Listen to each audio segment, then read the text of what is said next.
Bueno, pues antes que nada quiero agradecer al comité organizador por haberme invitado, a hacerme el honor de estar aquí con ustedes participando en este foro de investigación multidisciplinaria.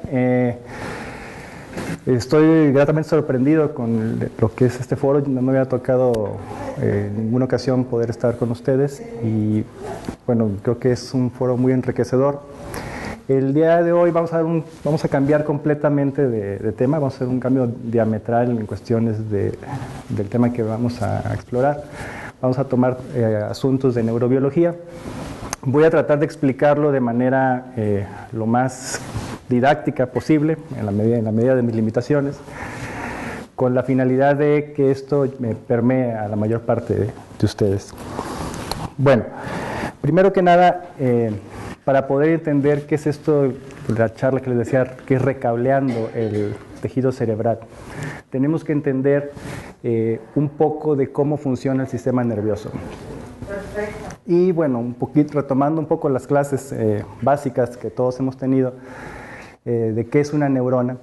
Creo que la mayoría de nosotros está de acuerdo en que una neurona es la célula fundamental del sistema nervioso central, en la cual, bueno, tiene ciertos componentes especializados que se subdividen y estos componentes especializados tienen una función específica. Básicamente podemos dividirla en tres partes básicas. Uno es el cuerpo, lo que le llamamos soma, el cuerpo de la neurona, unas ramificaciones muy finas que en las primeras descripciones las describían como dedos, por eso le llamaban dendritas, y una ramificación más burda, más grande, muy larga en ocasiones, que puede llegar hasta 70 o 90 centímetros, dependiendo de la estatura de la persona, llamadas axones.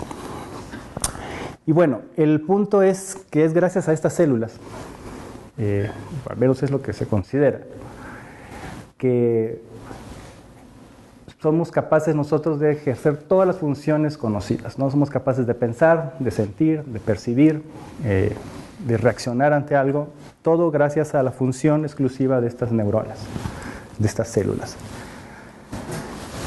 Bueno, es tal la importancia de estas células que en nuestro cerebro se han hecho cálculos de cuántas neuronas tenemos en eso. La visión tradicional era que eran 100,000 millones. Hubo un estudio sacado por unos brasileños hace relativamente poco tiempo que dijo que no, que estábamos exagerando, que no eran 100,000, que eran nada más 80,000.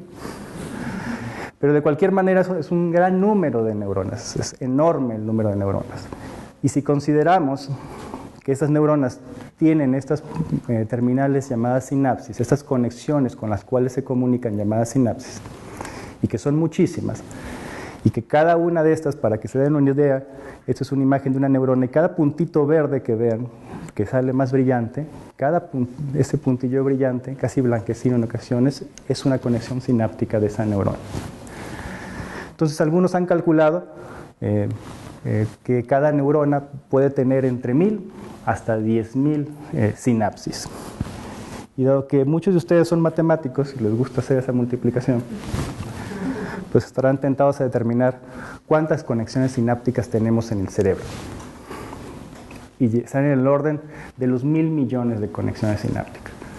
Como verán, las neuronas están en continua comunicación. Es inmensa la gran cantidad de comunicación que surge entre ellas y que puede ser hasta caótica si lo tratamos de llevar a escala en la comprensión humana con las limitaciones que tenemos ahora de nuestra inteligencia. Pues es difícil entender cómo 1 millardo de conexiones no genera una comunicación caótica dentro del cerebro. Bueno, el punto, y si quieren complicar un poco más el asunto, es que las neuronas no nada más se comunican entre ellas, sino que también mandan información y le comunican a otras partes del cuerpo qué se tiene que hacer. Es decir, están mandando mensajes a los músculos, al músculo esquelético para poder mover extremidades u otros músculos esqueléticos, a los vasos sanguíneos para mantener el tono, si nos ponemos pálidos, si nos ruborizamos, básicamente es función de una orden que se mandó del cerebro a través de una neurona. En fin, entonces prácticamente todos los órganos tienen inervación, reciben regulaciones. El riñón, por ejemplo, es a través de los nervios renales donde se recibe información si debe o no tirar glucosa. Se ha podido demostrar eso, que es parte de la función de los nervios que tiene el riñón, es para determinar qué se va a filtrar y qué no se va a filtrar. Entonces, las neuronas, como verán, mandan una inmensidad de información y tienen el control, nuestro cerebro, de todo el cuerpo gracias a estas células. Sin embargo, la comunicación que pueden, o el mecanismo de acción por el cual las neuronas se comunican, es a través de señales electroquímicas. Solamente entienden un lenguaje electroquímico, es decir, hay señales de impulsos eléctricos que pueden traspasarse de una neurona a otra, o hay estímulos eléctricos que pueden, al llegar a la sinapsis, ordenar a ciertas proteínas que se aproximen ahí y se secreten unas sustancias químicas llamadas neurotransmisores. Entonces, es este cóctel, esta combinación, mejor dicho, de comunicación electroquímica que es la que hace que una neurona pueda ejercer sus funciones. Como son señales eléctricas que viajan a través de lo que es el axón de la neurona, algunos de ustedes podrán predecir que si es una señal eléctrica y están tan apiñonadas dentro del cerebro, pueden ocurrir contactos entre uno y otro de esos axones. Y estos contactos que ocurran entre uno y otros axones pueden generar comunicación aberrante. Y esa reflexión que puede estar ocurriendo ahorita en sus mentes es correcta.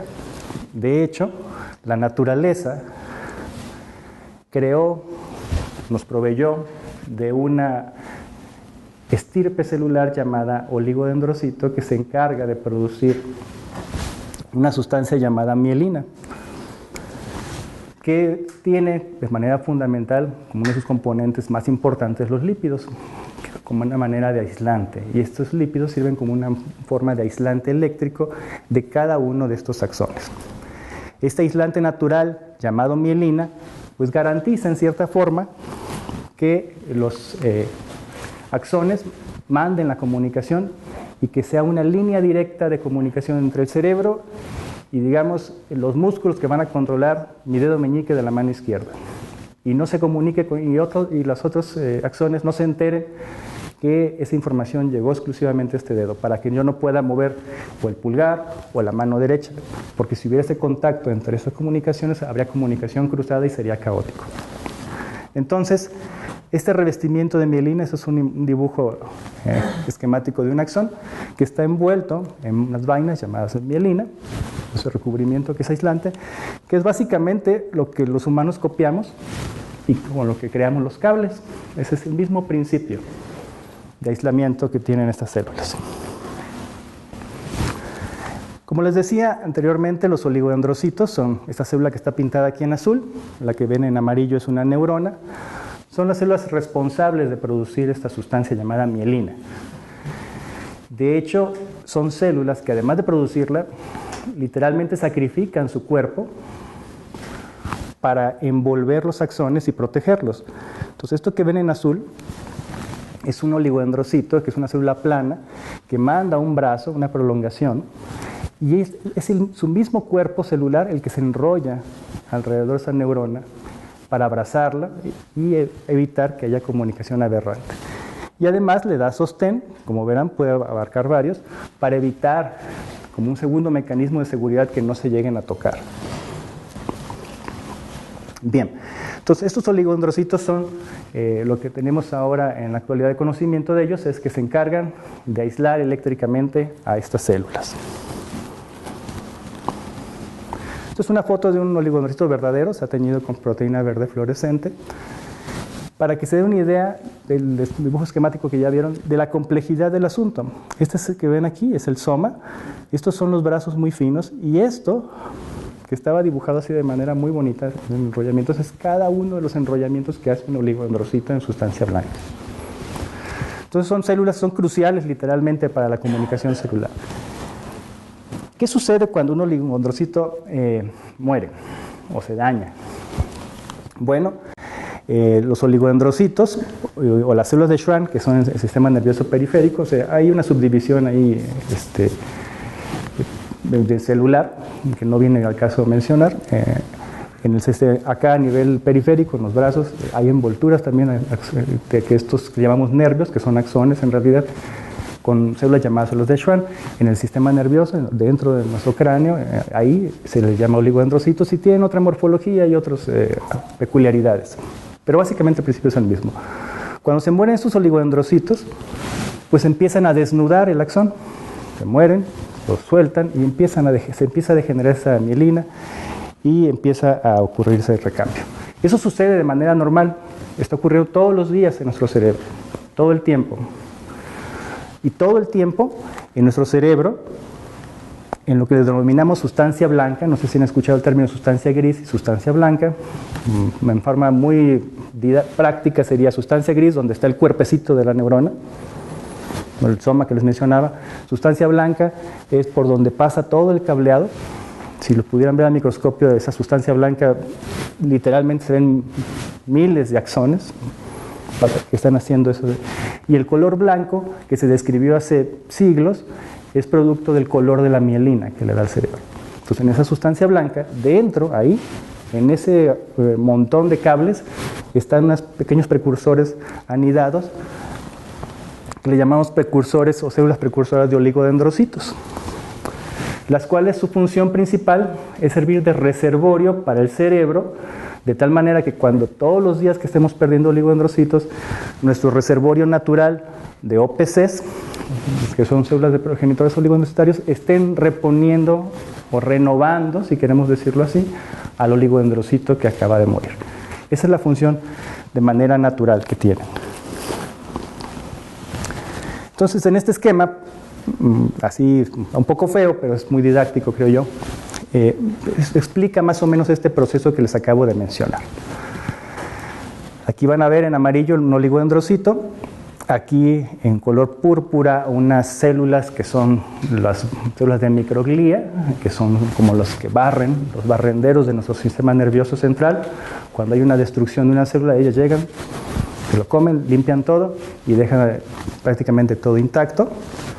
Estos que se ven así como renacuajos o algo parecido son los precursores, es el esquema de los precursores oligodendrocitarios. Cuando un oligodendrocito muere, se despedaza, como ven aquí, ya no está en la crucecita bonita, se hace una bolita ahí, suelta sustancias químicas que las detectan las células de microglía, llegan y es una señal para que se lo coman todo el resto y empiecen a limpiar. Y al mismo tiempo estas citocinas, que se llaman, es el nombre de esas sustancias químicas, favorecen que las células que estaban aquí latentes, los precursores, migren, lleguen a la región in situ, es decir, las mandan llamar, les ordenan que proliferen, empiezan a proliferar y finalmente reemplazan al oligodendrocito que estaba maduro, que estaba mielinizado. Es de manera simplista, si quieren verlo algunos, pero es básicamente lo que sucede en realidad dentro del sistema nervioso. Bueno, esto está sirviendo como introducción a lo que va a ser la charla verdadera, que son los datos que encontramos en el laboratorio. Existe también en los humanos un grupo de enfermedades llamadas desmielinizantes, y el nombre lo tienen porque es una destrucción de la mielina. Es una enfermedad en la cual este envoltorio, este recubrimiento de nuestros axones, este aislamiento natural de estos cables, se va perdiendo. Y por muchas causas. En esas enfermedades desmielinizantes, como mencionaba, se daña el oligodendrocito, y al principio esas enfermedades dañan nada más al oligodendrocito y dejan intacta la neurona. Pero después empiezan a ocurrir cambios patológicos, que voy a también esquematizarles dentro de un poquito, para que vean la consecuencia que pueden tener final. Las enfermedades desmielinizantes más comunes son estas que están aquí, y por mucho la más común es la esclerosis múltiple. Por mucho es la más común. Tiene una peculiaridad que es espantosa, que el pico máximo de esta enfermedad es que ataca a los adultos jóvenes. Justamente En la plenitud de su edad, a partir de los 25 años, algunas personas a partir de los 23, 22 años, empieza ese pico de esclerosis y prácticamente cubre toda su etapa de vida económicamente activa que se menciona. Tiene un predominio por mujeres, algunas series mencionan 3-1, otros 4-1. No se sabe por qué las mujeres, pero son mujeres en general jóvenes que son atacadas por esta enfermedad y que eventualmente, alrededor de los 40, 50 años, después de estar teniendo crisis de desmilinización, pues la persona lamentablemente termina con discapacidad. Son personas que terminan en silla de ruedas, con andadera, en ocasiones con pañales por incontinencia, porque hubo una destrucción durante 20 años de su vida de estos cableados, de este aislamiento, y finalmente hay una destrucción de eso. Como les mencionaba, hay otras más que creo que no viene mucho al caso mencionar. ¿Qué sucede en este ejemplo que les acabo de decir de la esclerosis múltiple y por qué nos interesó? ¿Por qué nos interesa combatirla? Nuevamente, de manera muy didáctica, creo yo, me gustó este esquema. Se ve un poco complejo y saturado, pero en realidad es bastante sencillo. En un inicio, ustedes están viendo una neurona, color aquí mamey, envuelta con sus oligodendrocitos colores azul. Esta es una de las principales hipótesis de la esclerosis múltiple, en donde el cuerpo humano, por una razón que todavía no logramos entender, empieza a atacar su propia mielina. Los linfocitos y las células de microglía, las locales que están ahí, desconocen al oligodendrocito maduro y lo empiezan a atacar. Lo empiezan a atacar y lo matan. En un inicio, lo que ustedes vieron en ese esquema en donde los OPCs, los precursores, podían viajar tantito, llegar y empezar a cubrir, sucede. De hecho, en las etapas iniciales de la enfermedad, la persona tiene brotes, que se dice, y estos brotes mueren esos oligodendrocitos, pero básicamente duran 48 horas y ya la persona empieza con muy buena recuperación y en una semana prácticamente no se nota que tuvo el brote. Y en un inicio funciona bastante bien. El problema con esto es que hay otras células llamadas astrocitos, que es otra célula glial, que esta célula glial se está aprendiendo mucho de ella y que si se les hacían muchas neuronas, pues se van a espantar cuando diga que hay 10 veces más astrocitos que neuronas en el cerebro. Entonces sabemos muy poquito de ellas.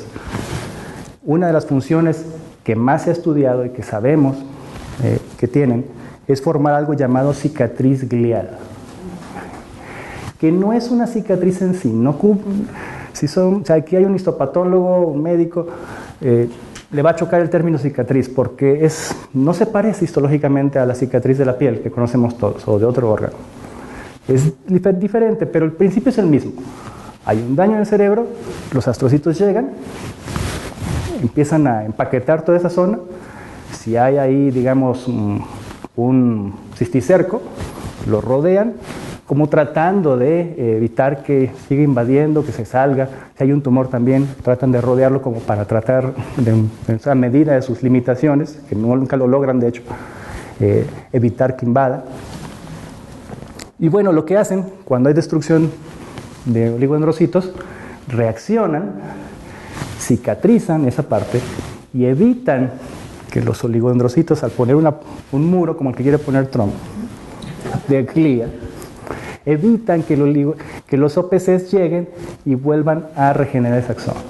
¿Qué sucede después en el axón que quedó desnudo? Empieza a tener esos cortocircuitos y hay mecanismos de degeneración, que también creo que no viene mucho al caso mencionar en este caso, en donde a la larga estos cortocircuitos que tienen los axones de las neuronas empiezan a generar una cascada de señalización donde hay degeneración del axón y finalmente apoptosis, es decir, suicidio celular. La neurona empieza a suicidarse, empiezan a morir.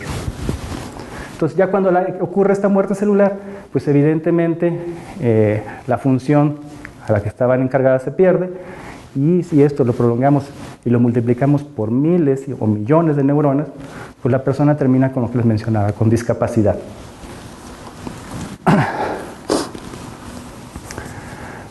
Entonces los investigadores se han enfocado en 3 puntos principales para tratar de combatir esas enfermedades.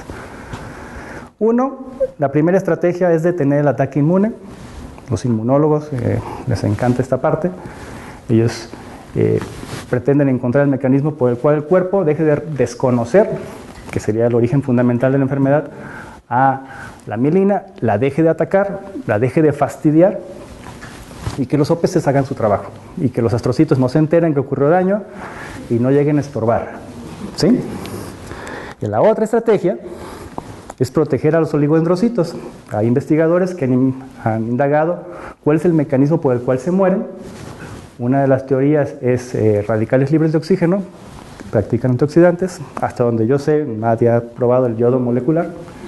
Sería bueno, ahí está que sería una manera de protegerlos. Es decir, si está siendo atacado, al menos que no se muera, que resista con estoicismo, si quieren verlo así, el ataque de estas células inmunes y no se oxide y no al menos morirse, pues bueno, va a retrasar un poco el daño. Y la otra, que es justamente en la que estamos nosotros involucrados en el trabajo en el laboratorio, es tratar de incrementar la remielinización. Es decir, darle al cerebro, al tejido, los mecanismos de señalización para que solo empiece a producir más oligodendrocitos, potenciar este nicho de células que tiene ahí, y con ese nicho de células que ya están latentes, empieza a regenerar, empieza a repoblar con mayor eficacia, mayor velocidad estos axones que quedan desnudados, para que cuando si llega la cicatrización glial ya el axón esté intacto, quede preservado y ya no pueda ocurrir esta interferencia que de hecho se da. Bien. Platicaba con el doctor anoche de cómo surgieron estos datos. Y esto va a ser, como dicen los chavos, la neta del planeta. Yo estaba investigando el origen de los tumores cerebrales. Ese era mi proyecto postdoctoral, estaba feliz con eso. Y estaba indagando una zona llamada zona subventricular. Esto que ven aquí en esta fotografía en color oscuro es un corte de cerebro de ratón visto de frente, un pedacito pues del cerebro, no completo. Y este triángulo que ven aquí es un hueco. El cerebro, para los que no estén muy familiarizados con la anatomía del cerebro, tiene huecos, es un órgano hueco, en algunas personas quizá un poco más, ya lo sabrán, pero tenemos huecos llenos de líquido.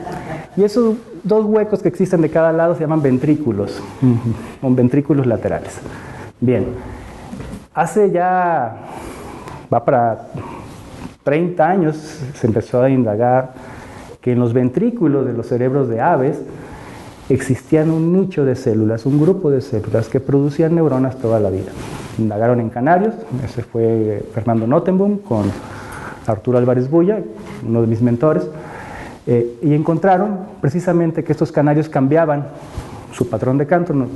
El biólogo, él me platicó que los canarios cambian cada año del tono de canto. Yo le creo, no me consta. Pero que lo cambian porque cambian sus conexiones neurales y las cambian porque reemplazan estas neuronas todo el tiempo.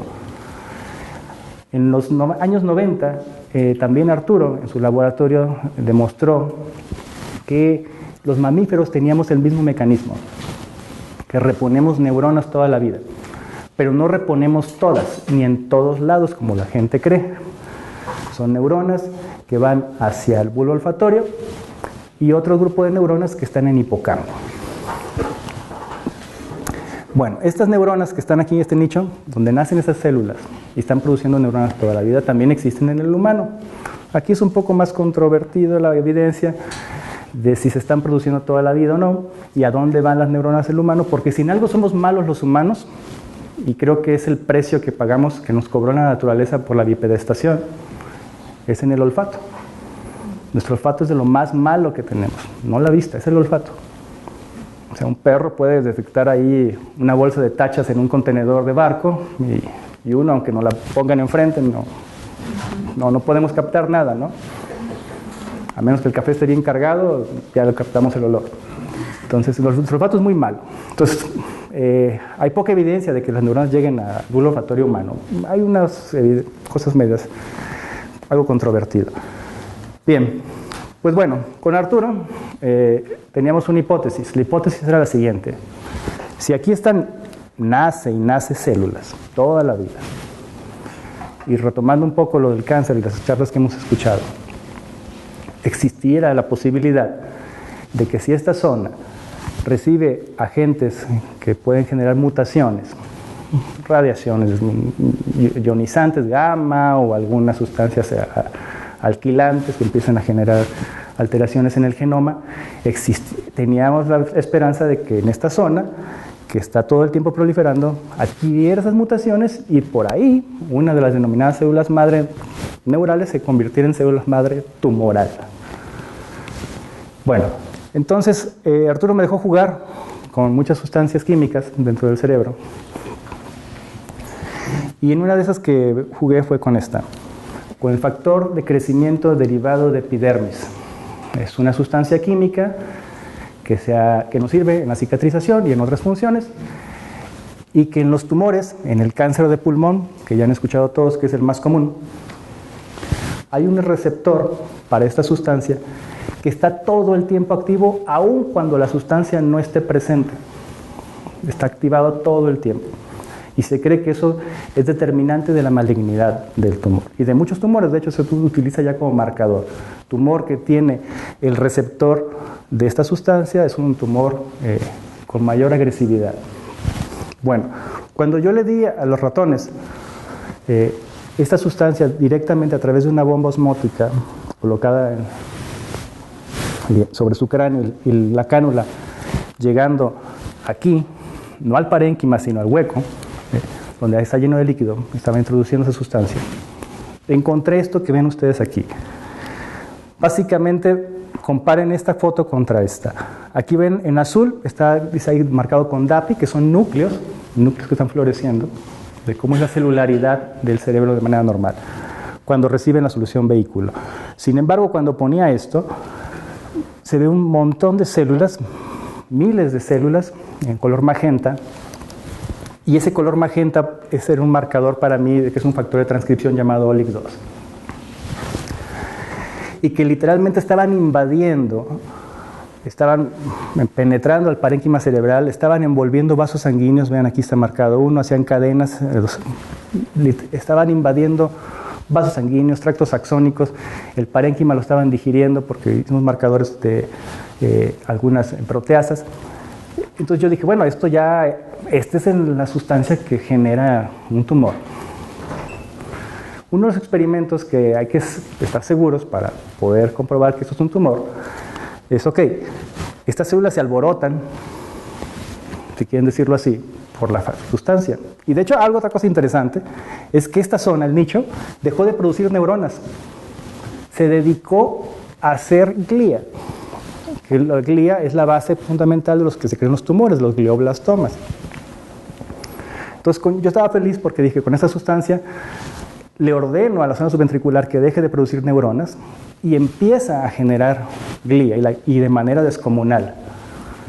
El problema fue, y fue lo que sucedió de hecho en los experimentos, cuando yo retiraba la sustancia y lo daba 7, 14 días, era más y más y más. El problema fue cuando yo retiraba la sustancia, estas células que ven en miles desaparecían y solamente permanecían unas cuantas en ciertas regiones cerebrales. Esto que ven en verde fluorescente son células.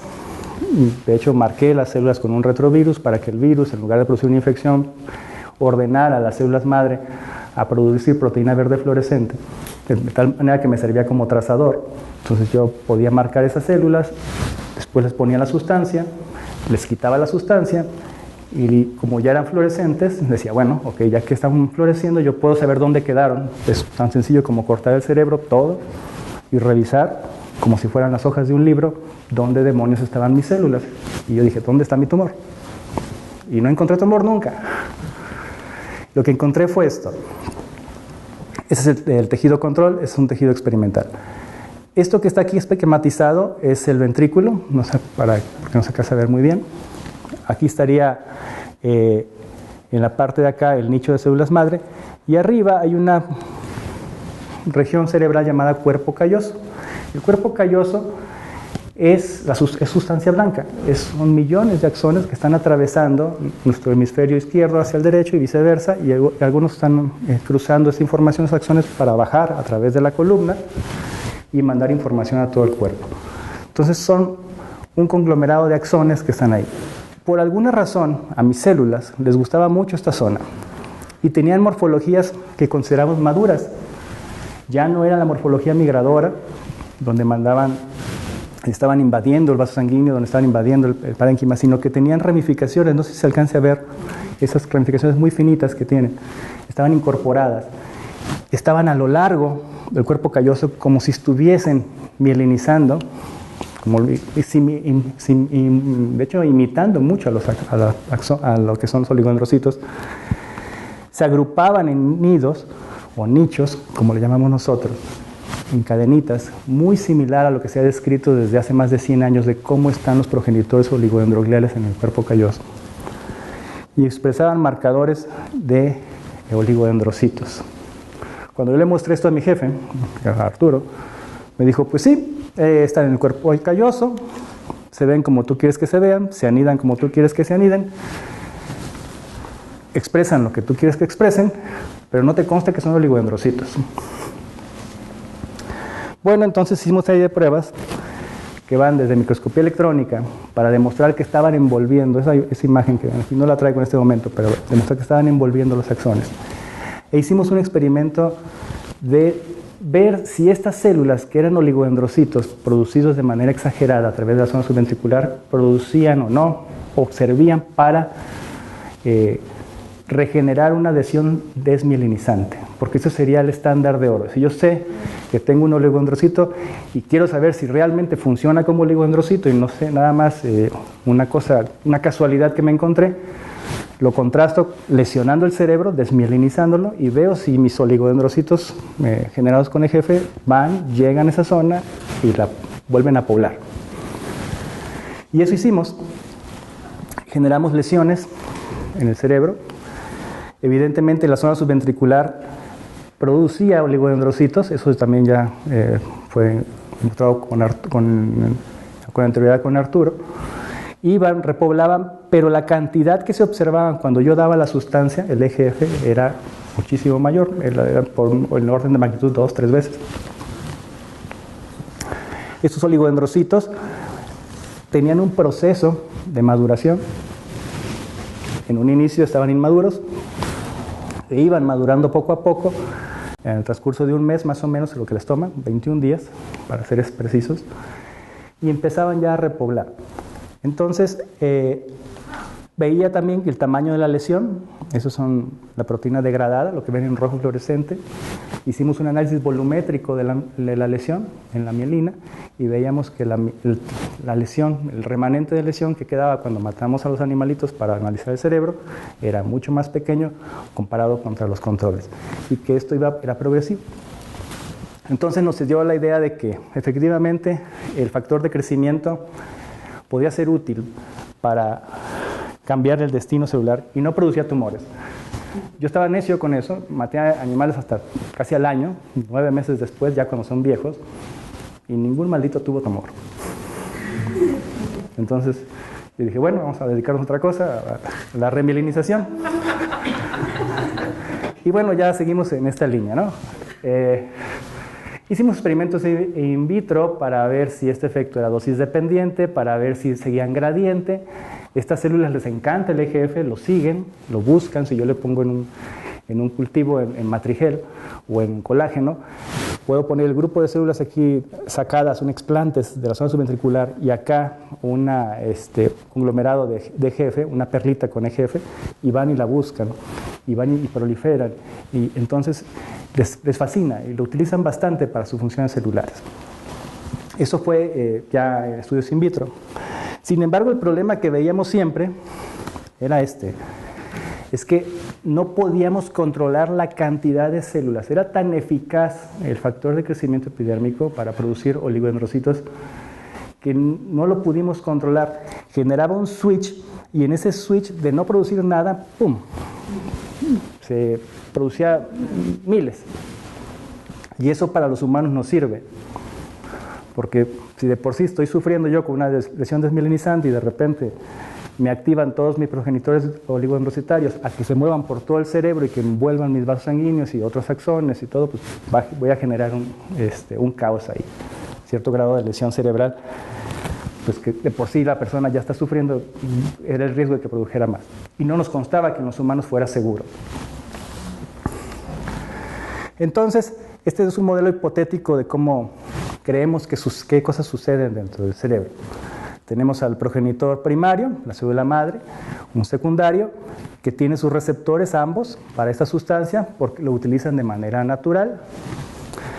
Y que aquí lo que tienen en magenta es cuando yo introducí el EGF, suspendo, el magenta interrumpe este destino natural que tienen de producir neuroblastos, y súbitamente, no sabemos si esta o esta directamente, generan un intermediario muy activo, y ese intermediario muy activo empieza a producir glía.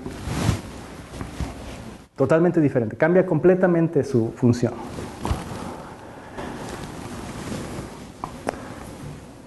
Indagando un poco más acerca de este receptor, encontramos, y eso es un esquema nada más, no lo voy a explicar a detalle. Esto que ven es un esquema de una célula, esto que está en azul es la membrana, este óvalo color verde el núcleo, estos cilindros que nos quedaron medios feos, pues a lo mejor pudimos hacer en la computadora con el Photoshop, representan las variedades de receptores que hay para esta sustancia. Hay varios, hay 4 conocidos, ya se están describiendo más de hecho. Y si ven ustedes lo que sucede abajo del receptor, son una serie de proteínas y moléculas que los neurobiología llamamos río abajo. Entonces la cantidad de señalización que hay río abajo del receptor es decir, una vez que se pega el agonista, que se pega el EGF al receptor, produce una cascada molecular dentro de la célula que finalmente va a concluir en transcripción de genes para que se lleve a cabo las funciones celulares de diferenciación, migración, proliferación, en fin. Entonces, como verán, es muy complejo. Entonces, el EGF, aunque nos hubiera encantado utilizarlo, era bastante inespecífico. No podemos saber qué tan específico es, por lo tanto no sabemos qué tan seguro sea. Entonces estábamos un tiempo pensando en esa posibilidad,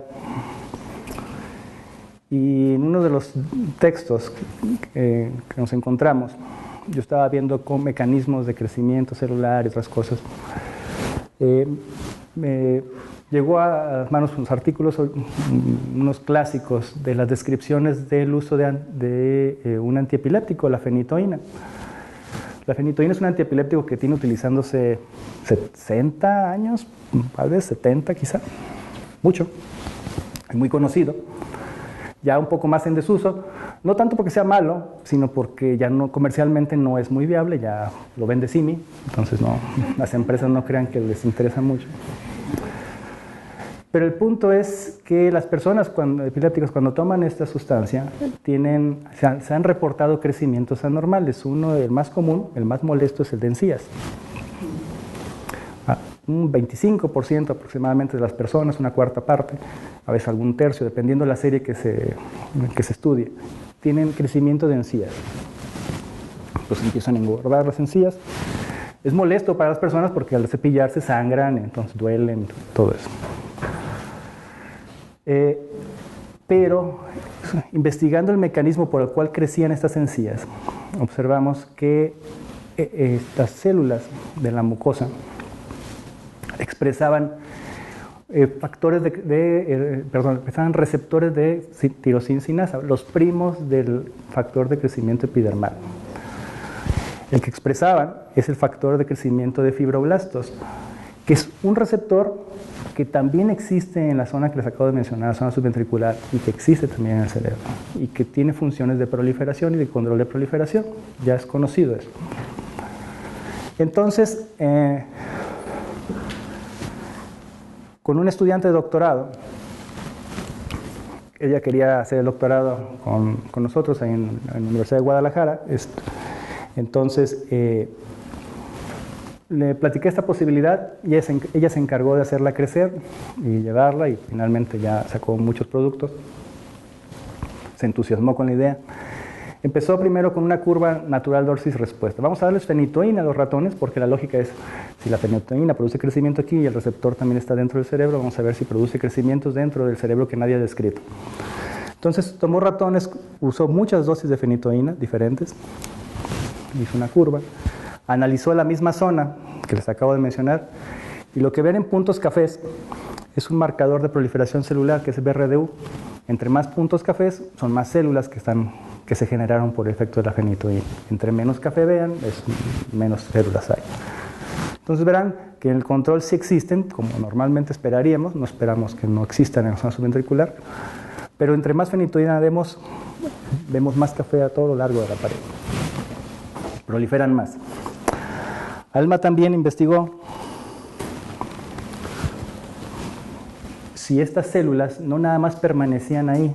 Después de que eligió una dosis, elegimos la dosis más baja que producía efecto farmacológico, indagó si estas células permanecían ahí o se movían igual que las que yo había descrito con anterioridad. Esto que ven aquí es una reconstrucción de un cerebro visto de perfil. Son varias fotografías haciendo la reconstrucción de un pedazo del cerebro de perfil. Esto que ven aquí es el hipocampo. Este es el hueco del ventrículo, la zona subventricular. Esto es algo que se llama tracto migratorio rostral o corriente migratoria rostral, y esto es el bulbo olfatorio del ratón. Entonces, lo que vean en verde fluorescente es el BRDU. En este caso usamos fluorescencia para marcar esto. Los puntitos verdes, no sé si se alcanzan a percibir algunos aquí, pues nacen aquí y siguen un trayecto y se incorporan en el bulbo olfatorio. Sin embargo, cuando daba fenitoína, ella encontró esto, que en el ventrículo nacían, seguían esto, llenaban mucho eso, y empezaban, aquí hay unos pequeños, aquí arriba está el calloso, que les había mencionado, la sustancia blanca, encima, montado, y que algunos empezaban a invadir el calloso, se empezaban a meter. También muy similar a lo que había descrito yo. Entonces, Alma indagó más a fondo para ver si teníamos fosforilaciones, muy similar a lo que habían descrito otros investigadores en mucosa oral, para ver si la fenitoína era capaz de fosforilar este receptor, es decir, de activarlo. Entonces dábamos una dosis de fenitoína, sacrificábamos al animal, veíamos qué tanta fosforilación tenía, y encontramos que la fenitoína hacía lo mismo que en mucosa oral, fosforilaba el de fibroblastos, pero también fosforilaba el de EGF. Entonces, la pregunta natural que surgió aquí es, ok, ya tenemos esta evidencia, sabemos que la fenitoína fosforila, aumenta la proliferación, que las células, pues, no tan importante como lo hace el agonista original, pero sí produce células, es si en algún momento dado estas células tenían o expresaban marcadores similares a los que había descrito.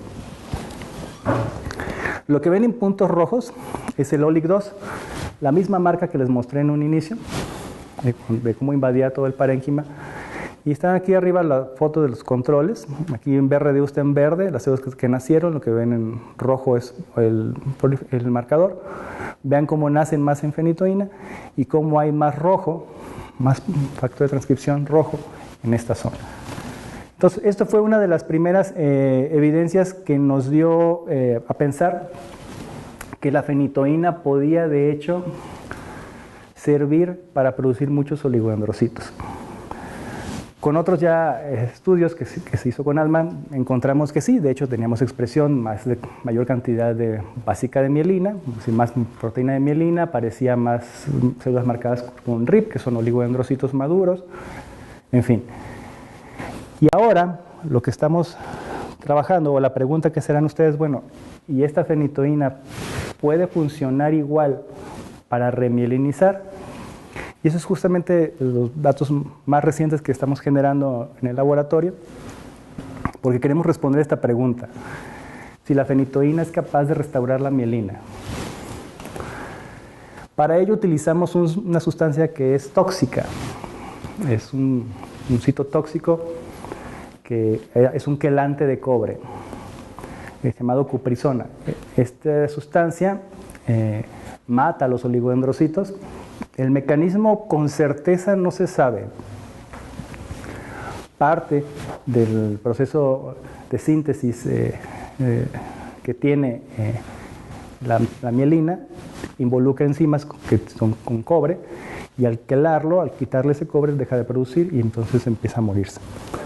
Entonces, cuando damos cuprizona en la comida, ahí uno de los estudiantes se puso a hacer galletas, tomaba los pellets, la comida de los ratones, la trituraba en una licuadora, trituraba todo eso, luego agregaba ahí su dosis de cuprizona, la volvía a licuar en seco, luego le ponía agua y hacía galletas. Entonces medimos la concentración y teníamos dosis constantes, medimos la cantidad de cuprizona que comían. Y estos ratones, después de comer esta porquería llamada cuprizona, empiezan a tener axones desnudos en su parénquima, empiezan a perder la mielina. Esto que ven en café debería verse así parejito, que es la básica mielina. Aquí se empiezan a tener esos huecos, empiezan a tener lesiones focales, también similares a lo que se ha descrito en esclerosis múltiple. La esclerosis múltiple no ataca todo, no deja completamente desnudo de axones una zona, no dejaría aquí blanco completamente, hace esos huecos. Y dependiendo de dónde haga ese hueco de desmielinización, es lo que se pierde. Entonces, una persona con esclerosis múltiple puede tener un brote donde pierda la vista, después un brote donde súbitamente no pueda articular palabras, luego un brote donde quizá arrastre una pierna porque está débil, otro brote donde pueda tener cierta incontinencia. Entonces, así funciona. Entonces, cuando el modelo de cuprizona empezamos a jugar, hicimos las primeras pruebas con algo muy básico para no gastar mucho dinero, cosa que no abunda mucho en investigación. Lo que hemos venido discutiendo todo el tiempo, ¿no? Y como no abunda y aparte nos recortan el 30%, pues ya verán. Bueno, entonces en los ratones que habían recibido cuprizona, los dos recibieron el citotóxico. Estos dos ratones recibieron el citotóxico. La diferencia fue, uno recibió terapia de rescate con fenitoína y otro recibió solo el vehículo, ¿no? El placebo equivalente al humano, para que sintiera cariño por los investigadores. Y observamos que en el control vehículo, este es el cuerpo calloso, esta es una tinción de Lugol que se hizo para ver la mielina. Y vemos cómo lo que ven en azul es mielina. Lo que ven en blanco es donde no hay. Aquí abajo prácticamente no hay mielina. Es el septum, es el cuerpo calloso. Vean cómo hay estos huecos blancos, pero con fenitoína, aunque los hay, son en menor cantidad. Eso es algo que nos llamó mucho la atención y empezamos a indagarlo, a llevarlo a otros niveles para tratar de responder si de verdad esta fenitoína estaba generando cambios. Y lo primero que nos preguntamos, ok, por tinción convencional parece que sí. La segunda pregunta es, bueno, ¿y la proteína básica de mielina realmente es mayor ahí o no? ¿Sí o no?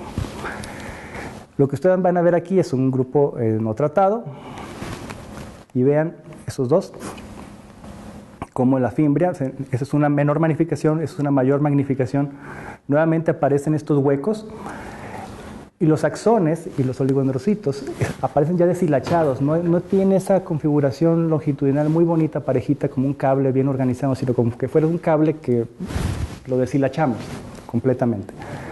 Cuando se da fenitoína, el calloso se respeta y la conformación longitudinal, si bien no es la de los ratones intactos, los que no están intoxicados por cuprizona, sí varía mucho con respecto a los ratones que no recibieron tratamiento. Entonces, esto nos hace pensar, de hecho estamos haciendo la cuantificación ya formal de esto, estamos trabajando ya para determinar si en cuestiones ya proporcionales, hicimos ya la densitometría arrojó resultados positivos, pero queremos ir más allá para determinar la proteína en sí, con el extracto, y estamos precisamente por responder eso. El hecho de que tenga más mielina no significa que tenga más oligodendrocitos, es decir, que las células estén ahí, puede ser que la mielina sea más y ya, por alguna cosa rara. estamos cuantificando poblaciones con un marcador llamado RIP. El RIP, entre más RIP tenga y con el marcador de BRDU, eso significa que son células de oligodendrocitos que nacieron después de que yo lo lesioné. Entonces tengo más células RIP positivas, más proliferantes comparadas contra el control, que está en la parte de arriba, esta es la parte de abajo del fenitoína, y al tener más células aquí, y más de esas células prácticamente todas coinciden con que son RIP, tengo más oligodendrocitos. Entonces, nuestra visión actual, ya casi termino, para concluir esa charla y no extenderme mucho, es que la fenitoína, de hecho, nos está sirviendo como un mecanismo de remielinización, si bien no total, al menos parcial, eso es como lo queremos ver. Genera una proliferación muchísimo más controlada que la del EGF, con una menor disrupción del parénquima cerebral. Y los ratones, aquí no traigo los videos para la presentación, pero insisto, hemos hecho muchas pruebas, les hacemos pruebas de fuerza, de suspensión de cola, de todo. Los ratones tienen mejor recuperación funcional que los que no reciben fenitoína. Una prueba muy sencillita, una de las tantas que ha hecho José, el estudiante que está en esto, es los cuelga de un alambre, así, como trapecistas, y los ratones cuando tienen fuerza suficiente son capaces de subir las 4 patas y empezar a caminar por el alambre, y ya llegan al nido y se refugian. Los ratones, cuando no son tratados con fenitoína, al ser colgados del alambre no pueden generar esa flexión para subirse y de hecho empiezan a perder fuerza y caen. Esa es una de las tantas pruebas que se han hecho funcionales y hemos encontrado eso, que hay un correlato funcional, al menos en fuerza motora y a nivel histológico en los ratones que reciben fenitoína con los que no. Y antes de concluir, bueno, quiero mostrarles una parte del laboratorio. Él es José, el que ha venido trabajando más fuerte en esta última línea. Alma, que es la que les mencionaba al inicio, no sale en esta foto, ella es ahorita profesora de la Universidad de Guadalajara. Este chico, Gerardo, que también es un estudiante de pregrado, que ha estado trabajando con nosotros, ha venido trabajando en las pruebas conductuales. Tania, que va a hacer la determinación de proteínas. Y bueno, existe un grupo de gente de pregrado y de posgrado. Vero, que se nos fue a Juriquilla, está por allá. Está probando nuevos horizontes. Y evidentemente hay otro grupo de colaboradores, ya doctores muy reconocidos, Arturo, Alfredo Quiñones, José Manuel García Verdugo, que nos han venido apoyando con algunos marcadores virales, con cultivos, con microscopía electrónica, con cuestiones de ese tipo. Y son bastantes.